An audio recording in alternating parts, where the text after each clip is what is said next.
आज एक खुलासा कर दीजिए, क्या आप समाजवाद से आप रामराज की तरफ जा रहे हैं, भारतीय जनता पार्टी की तरफ? देखिए, रामराज तो मेरे रग रग में शामिल है। समाज में अगर हर व्यक्ति रामराज के राम के कल्पना को अगर धारण कर ले समाज धारण कर ले तो उसका जीवन धन्य हो जाएगा।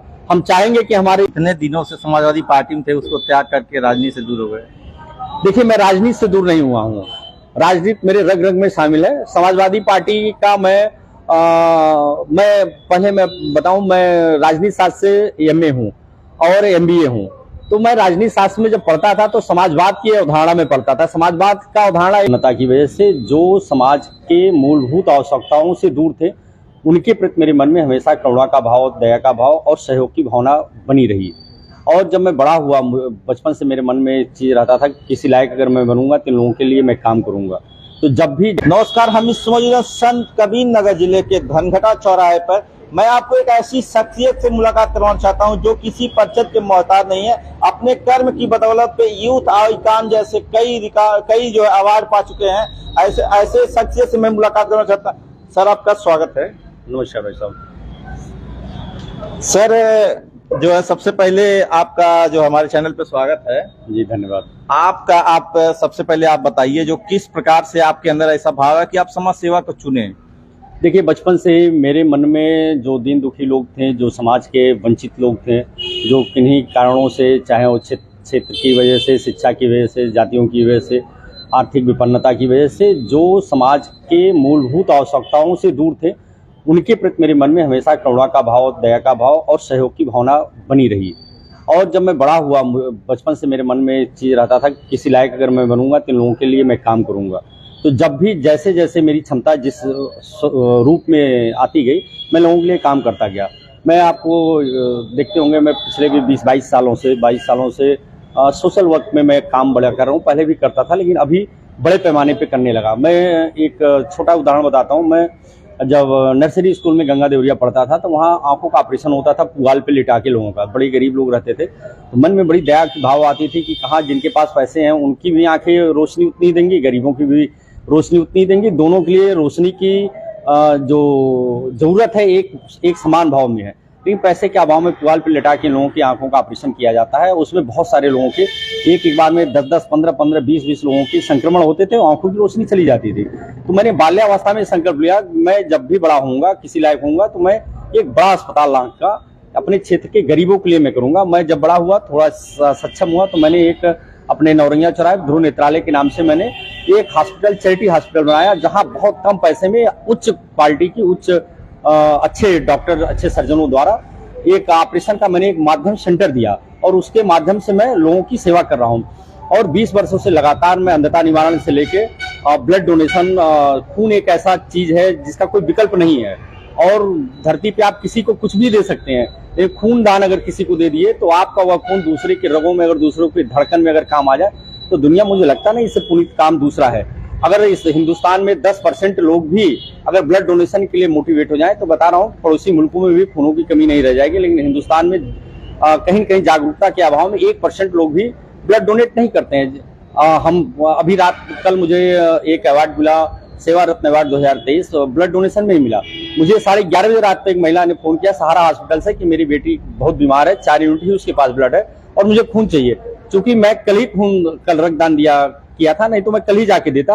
मैं अपने संबंधित लोगों को मैंने निर्देश दिया है, अपने साथ के अपने टीम के लोगों को जाके उसकी पूर्ति कराई जाए। तो खून देना कहीं कहीं लोगों के दिमाग में रहता है हम कमजोर हो जाएंगे या जिससे हमारा नुकसान हो जाएगा, ये भ्रांति है, जबकि इसके फायदे बहुत हैं। तो जन जागरण भी नहीं है और एक दूसरे के लिए लोग सहयोग में खड़े भी नहीं होते हैं। और समाज सेवा में कैंप, बड़े बड़े कैंप लगाना, स्वास्थ्य कैंप लगाना, गरीब लोगों को कंबल वितरित करना, हमारे बच्चे हैं, बच्चों के माध्यम से छोटे छोटे जो बच्चे उसमें आते हैं उनको पठन पाठन सामग्री उपलब्ध कराना, दवा उपलब्ध कराना, उनके दरवाजे पे सारी सुविधा उपलब्ध कराना, ये 20 वर्षों से मेरा निरंतर काम चल रहा है। और मैं राजनीतिक क्षेत्र में भी, जो कि जब मेरी विचारधारा राजनीतिक है, समाज में लोगों को मैं कुछ बड़े पैमाने पे कुछ देना चाहता हूँ जो बिना राजनीति में आज संभव नहीं है। समाज सेवा का एक दायरा है और राजनीति अगर सही दिशा में समाज सेवा के माध्यम से चली जाए और राजनीति में समाज सेवी लोग अगर चले जाए तो राजनीति तो ही इस समाज के लिए वरदान हो जाएगी। लेकिन आज जो अभिशाप साबित हो रही है राजनीति, इसमें नाना प्रकार के लुटेरे व्यवसायी और तमाम गलत तरीके से पैसा धनार्जन करके लोग आए हैं और जनता के सपनों को लूट रहे हैं। एक बार भ्रम में उनको डाल के किसी तरह से बेवकूफ बना के वो सत्तासीन हो गए और सत्तासीन होने के बाद पूरे 5 साल तक वो जनता के बीच में बने नहीं रहते। ये बड़ी पीड़ा देती है। लोकतंत्र में ये चीज नहीं है। लोकतंत्र में जो जन नेता है वो जनसेवक होना चाहिए और जनसेवकों का अभाव होते जा रहा है। तो मेरी जो प्रथम और वरीयता है मेरी राजनीति में आने के लिए, क्या समाज सेवी के रूप में और समाज सेवियों का एक बड़ा टीम बनाया जाए और जो राजनीति का माध्यम बने, जनता की सेवा के लिए बने।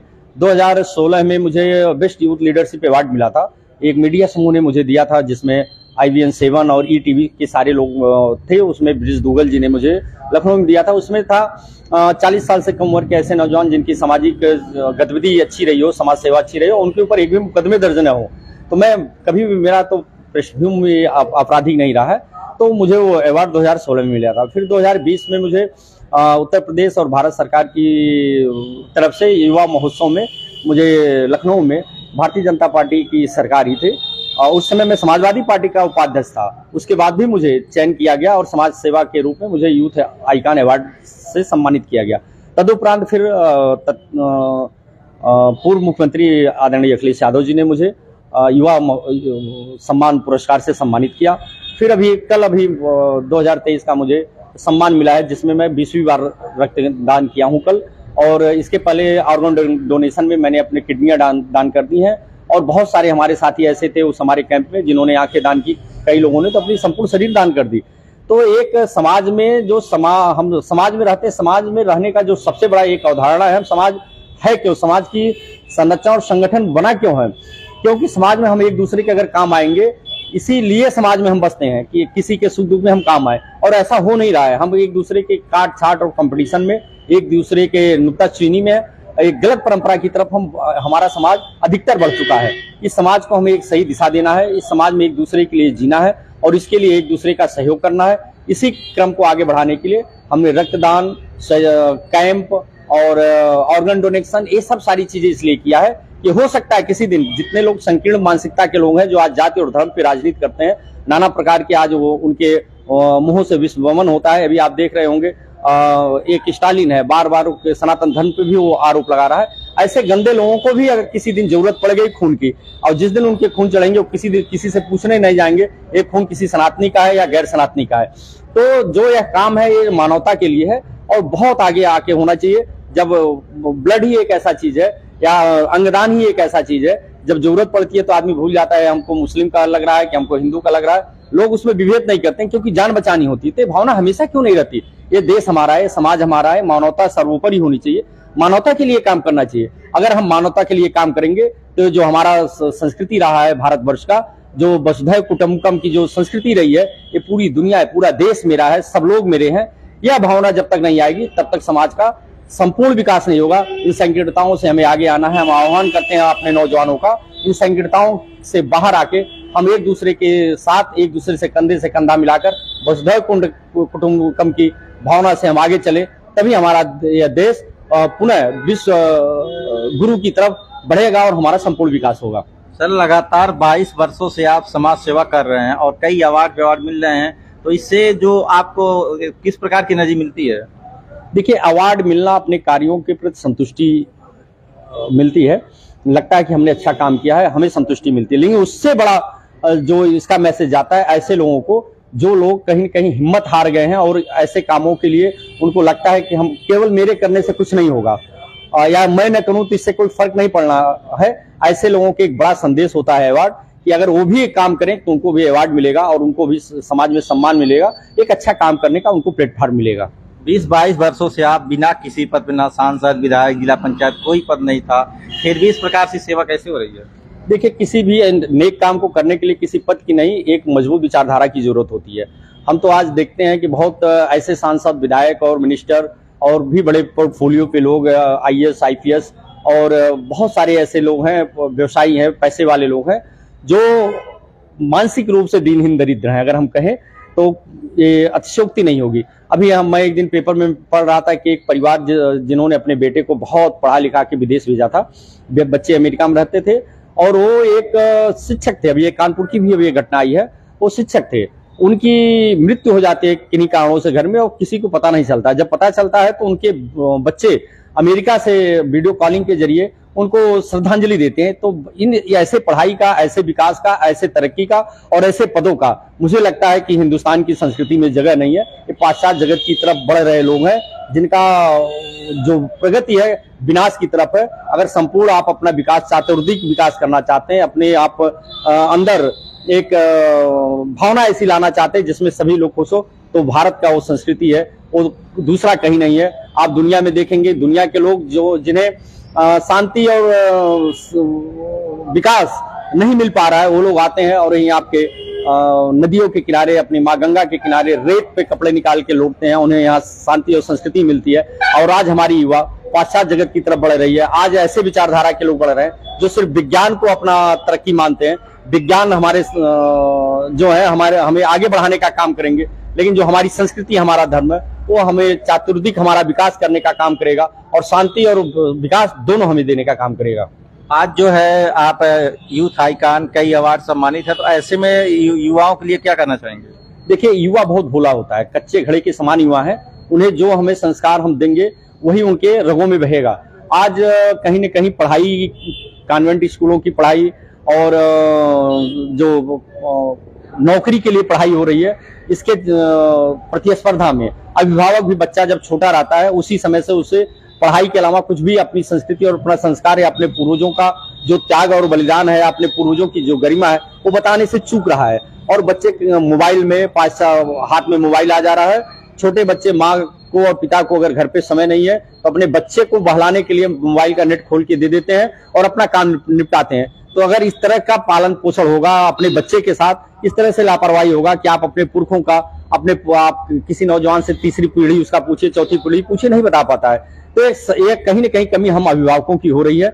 अगर हम इस दिशा में अगर चलेंगे, सिर्फ हम अपने बच्चों का लालन पालन पोषण सिर्फ हम नौकरी के लिए और ज्ञान शिक्षा के लिए करेंगे, ज्ञान और समृद्धि और शांति के लिए नहीं करेंगे, संस्कार के लिए नहीं करेंगे, तो यही दुर्घटना होगी। जैसे उनका बेटा अमेरिका में बैठा था, उसको लगा होगा कि हम पिताजी तो हमारे मर ही गए, हम उनको अंतिम श्रद्धांजलि या उनको मुखाग्नि देने से जाएंगे तो हमारा नुकसान होगा, हमारी छुट्टी नुकसान होगी, हमारे पैसे बर्बाद होंगे। तो भौतिकवादी सोच उसकी है, उसने वीडियो कॉलिंग सर्विस से श्रद्धांजलि दे दी। तो अगर आप अपने बच्चों को के अंदर मानवता, अपने संस्कार, अपनी संस्कृति, अपनी समृद्धि अगर नहीं दे पाएंगे तो आपके भी बच्चे भौतिकवादी सुख की तरफ इसी तरफ बढ़ेंगे। और आपका बुढ़ापा आप देख रहे होंगे, हिंदुस्तान में भी अब वृद्धों की उपेक्षा बहुत हो रही है। वृद्धाश्रमों में काफी भीड़ होने लगी है, जबकि वृद्धाश्रम का जो कॉन्सेप्ट है हिंदुस्तान का नहीं है, ये विदेशों का है। आज बहुत सारे बड़े बड़े धनाढ्य लोग भी वृद्धाश्रम की तरफ जा रहे हैं क्योंकि उनका एकाकी जीवन हो जा रहा है। बच्चे नौकरी में और व्यवसाय में बाहर जाके फंस जा रहे हैं और घर में अकेलापन दूर करने के लिए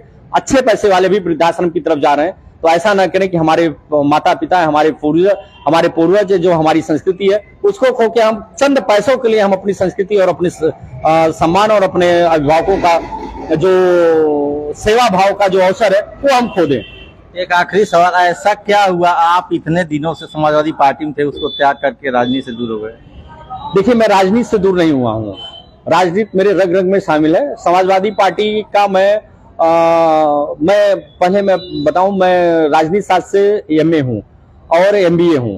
तो मैं राजनीति शास्त्र में जब पढ़ता था तो समाजवाद की अवधारणा में पढ़ता था। समाजवाद का अवधारणा यह है कि समाज के सभी वर्गों में जो अंतिम पायदान पे खड़ा व्यक्ति है उसके भी चेहरे पे मुस्कान लाने के लिए, उसको बराबर सहभागिता देने के लिए, उसे बराबर अधिकार देने के लिए, उसे हर चीज की बराबरी देने के लिए समाजवाद की अवधारणा होती थी। तो मेरे मन में था कि समाजवादी पार्टी तो समाजवाद की अवधारणा रहेगी। हाँ, नेताजी जब तक थे काफी हदों तक ये चीजें होती रही, लेकिन वर्तमान जो समाजवादी है कहीं कहीं समाजवाद से हटके समाजवादी पार्टी की तरफ रुख कर ली है, जहां चंद चाटकारों के बीच ये पार्टी फंसी पड़ी है। और जो समाजवाद का असली उद्देश्य या समाजवाद का जो कॉन्सेप्ट है उससे हट गई है। और वह पीड़ा मैं बर्दाश्त नहीं कर पाया, क्योंकि मेरे मन में कभी जातिवाद नहीं रहा, कभी धर्म नहीं रहा, कभी ऊंच नीच का भाव नहीं रहा, कभी मैं पैसे को लेके कभी मैंने किसी को महत्व नहीं दिया। हमेशा मैं सबको समान रूप से, समान सम्मान और अधिकार से सारे लोगों के साथ रहता था। तो वो चीजें अगर मुझे महसूस होने लगी, जाति आधार पे वहां पे उपेक्षा होने लगी, तो ऐसी कटुता मुझे बर्दाश्त नहीं, और मैंने समाजवादी पार्टी से इस्तीफा दिया है। समाजवाद की विचारधारा से इस्तीफा नहीं दिया। समाजवाद की दुनिया की सबसे बड़ी विचारधारा प्रभु श्री राम का राम राज्य है, जिनके राज्य में एक अदना सा व्यक्ति के कहने पे भी राम ने अपने पत्नी का परित्याग करने का जो संदेश दिया था, एक आदर्शवादी जीवन जीने का जो उन्होंने संदेश दिया था, अपने पिता के वचन को पूरा करने के लिए राजगद्दी छोड़ के 14 वर्षों का वनवास दिया था, एक आतंक को मिटाने के लिए जो पिछड़े जो जंगल में जो लोग थे, पिछड़े समाज के लोग थे, दलित थे, उस समय वही लोग थे। उन वंचितों को लेके गुहा राज को लेके उन्होंने इतने बड़े दुर्दांत आतंक का उन्होंने सफाया किया था, और पूरे समाज में उस समय उन्होंने एक आदर्श प्रस्तुत किया और एक समाजवाद, राम राज्य के रूप में एक समाजवाद उन्होंने स्थापित किया था। मैं राम के राम राज्य और राम के समाजवाद का मैं पोषक हूं, मैं उनका मानने वाला हूं, मैं उनका अनुयायी हूं। मैं जो वर्तमान समाजवादी पार्टी जो सिर्फ अपने उद्देश्यों को पूरा करने के लिए किसी भी हद पे चली जाती है, मुझे वो पीड़ा देने लगी, इसलिए मैंने समाजवादी पार्टी छोड़ी, ना कि समाजवाद छोड़ा। आज एक खुलासा कर दीजिए, क्या आप समाजवाद से आप रामराज की तरफ जा रहे हैं, भारतीय जनता पार्टी की तरफ? देखिए, रामराज तो मेरे रग रग में शामिल है। समाज में अगर हर व्यक्ति रामराज के, राम के कल्पना को अगर धारण कर ले, लेस धारण कर ले, तो उसका जीवन धन्य हो जाएगा। हम चाहेंगे कि हमारी अंतिम यात्रा भी राम राज्य के अनुकूल हो, भगवान राम के आदर्शों पे चलता रहूं। कहीं अगर मुझे विचलित में हूं, भगवान राम मुझे सही दिशा दिखाए, हो सकता है उस सही दिशा दिखाने में मैंने इस दल को मैंने छोड़ दिया था। क्या भाजपा में जाने का कोई विचार है? देखिए, अभी किसी दल की राजनीति के प्रति मेरा अभी कोई निर्णय नहीं हुआ है, लेकिन मैं राजनीतिक व्यक्ति हूँ, कोई निर्णय जरूर होगा। जो भी निर्णय होगा सोच समझ के होगा, अपने साथियों से समझ बैठ के होगा, और जहां भी मैं जाऊंगा मेरा ये दिल और मेरे लोग हमेशा मेरे साथ होंगे। जिस भी दल की मैं राजनीति करूंगा, वहां राम का समाजवाद मेरे साथ होगा। तो आप थे प्रदीप सिसोदिया जी, जिनसे काफी बेबाकी से बात हुई, किस प्रकार से इनको पीड़ा हुई ये समाज सेवा को चुने और लगातार 20 वर्षों के समाज सेवा के माध्यम से अपनी एक अलग पहचान बनाए। यूथ आइकॉन जैसे कई अवार्ड इनको मिले, और आज इनसे पूरी बात हुई किस प्रकार से युवाओं को अपना जीवन यापन करना चाहिए, किस प्रकार के उनके अंदर संस्कार, सब कुछ बताए। आगे भी इस प्रकार की आप लोग देखने के लिए हमारे फेसबुक चैनल से जुड़े। संतोष चौहान, संत कबीर नगर।